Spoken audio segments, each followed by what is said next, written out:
இந்த மாதிரி சீப்ராஸ் மீன் வாங்குனீங்கன்னா கண்டிப்பாக ஃபிஷ் பிரியாணி ட்ரை பண்ணி பாருங்கள். ரொம்பவே சூப்பராக இருக்கும். இந்த ஃபிஷ் பிரியாணிக்கு உண்டான ரெசிபி எல்லாமே டிஸ்கிரிப்ஷனில் கொடுத்துருக்கேன், செக் பண்ணி பாருங்கள். இதுக்கு என்னென்ன போடணும் அப்படின்னு சொல்லிட்டு ஃபஸ்ட்டு வந்து ஃபிஷ்ஷை வந்து ஒரு 1 டேக்கு முன்னாடியே நல்லா மேரினேட் பண்ணி நல்லா வந்து இந்த மாதிரி ஃப்ரை பண்ணி எடுத்துக்கோங்க.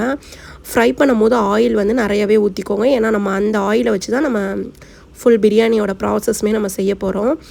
நீங்கள் வந்து உங்களுக்கு நான்ஸ்டிக் பேனில் தான் நீங்கள் வந்து பிரியாணி செய்கிறீங்க அப்படின்னா அதிலே டேரெக்டாக நீங்கள் வந்து ஃபிஷ்ஷை வந்து போட்டு நீங்கள் பொரித்து எடுத்துக்கோங்க.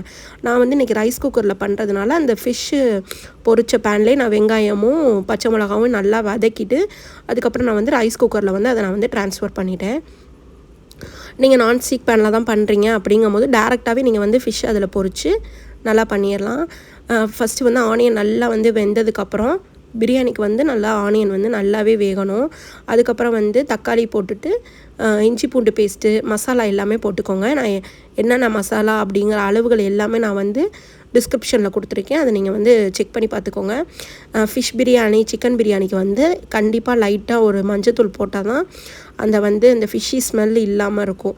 அதனால கண்டிப்பாக நீங்கள் வந்து மஞ்சத்தூள் போட்டுக்கோங்க. லாஸ்ட்டாக வந்து என்ன பண்ணிடணுன்னா பிரியாணி மசாலா, இஞ்சி பூண்டு பேஸ்ட்டு, தயிர். இது வந்து ரைஸோடு செய்கிறதுனால நம்மளுக்கு தயிர் இதில் நம்ம சேர்த்துக்கலாம். அது வந்து அந்த ஆவியில் வந்து அந்த தயிர் வந்து எவாப்ரேட் ஆயிரும். ஸோ வந்து தயிர் கண்டிப்பாக நம்ம சேர்த்துக்கலாம், ஒன்றும் பிரச்சனை இல்லை.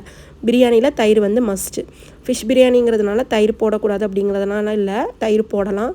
அதுக்கப்புறம் கொத்தமல்லி மல்லித்தலை போட்டு நல்லா அந்த மாதிரி கிரேவி பதத்துக்கு வந்ததுக்கப்புறம் கோகோனட் பேஸ்ட் இருந்துச்சுன்னா நீங்கள் போட்டுக்கலாம். என்கிட்ட வந்து கோகோனட் மில்க் இருந்துச்சு, அது வந்து கொஞ்சம் ஃப்ரோசன் ஆகவும் நான் வந்து அந்த மில்க்கை மட்டும் லைட்டாக ஆட் பண்ணிக்கிட்டு நான் இன்றைக்கி வந்து 3 கப்பு ஜீரக சம்பா அரிசி எடுத்தேன். அதில் வந்து 6 கப்பு தண்ணி ஊற்றிருக்கேன்.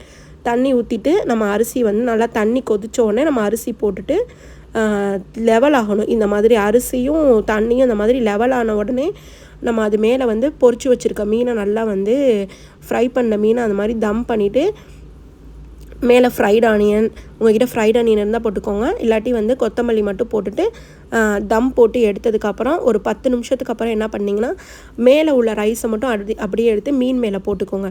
அப்போ வந்து அந்த மேலே உள்ள ரைஸ் வந்து நல்லா வெந்துடும். அவ்வளோதாங்க ஃபிஷ் பிரியாணி.